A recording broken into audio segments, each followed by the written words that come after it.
Ողջույն սիրելիներս, այսօր պատրաստում ենք հնդկաձավար։ Պատրաստելու ենք այնպես, որպեսզի ստացվի շատ համեղ եւ հատիկ-հատիկ։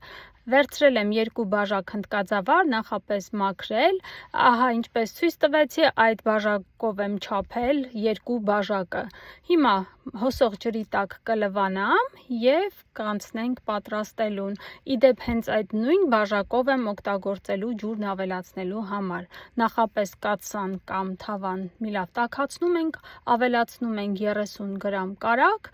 կարող եք ավելի շատ ավելացնել կամ բուսայուղով պատրաստել եւ լվացած հնդկաձավարը ավելացնում ենք վրան։ Պետք է խառնենք, չենք մոռանում խառնելու մասին, խառնում ենք, որպեսզի հավասարաչափ բովվի հնդկաձավարը։ Երկար չենք բովելու, 1 րոպեն իսկ բավական է, որպեսզի հետո ավելացնենք ջուրը։ Ավելացնում ենք եռման ջուրը, քանի որ 2 բաժակ էր իմ մոտ հնդկաձավարը, ավելացնում եմ 3 բաժակ եռման ջուր։ Շատ կարևոր է, որ ավելացնենք եռման ջուր։ Եվ հիմա կավելացնեմ 1 թեյի գդալ աղ եւ այնուհետեւ պետք է մի լավ խառնենք, ասեմ, որ կափարիչը վրան չեմ դնում, ամբողջ ընթացքը եփելու եմ առանց կափարիչի, հենց դրա համար էլ ավելացնում եմ եռման ջուրը, որպեսզի առանց կափարիչի եփենք եւ հատիկ-հատիկ ստացվի։ Գիտեմ, շատերդ եք պատրաստում, ամենահասարակ ուտեստներից է, բայց շատ կարևոր է մի քանի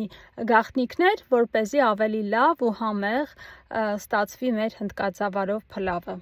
Ընթացքում չենք մոռանում խառնելու մասին, որպեսզի հավասարաչափ եփված լինի։ Երբ որ ջուրը քաշվում է, պատարագ օգնությամբ ենք խառնում եւ արդեն իսկ պատրաստ է լինում մեր փլավը։ 3-ից 5 րոպե սպասում ենք, այնուհետև տեղափոխում ենք մատուցվող ափսեի մեջ։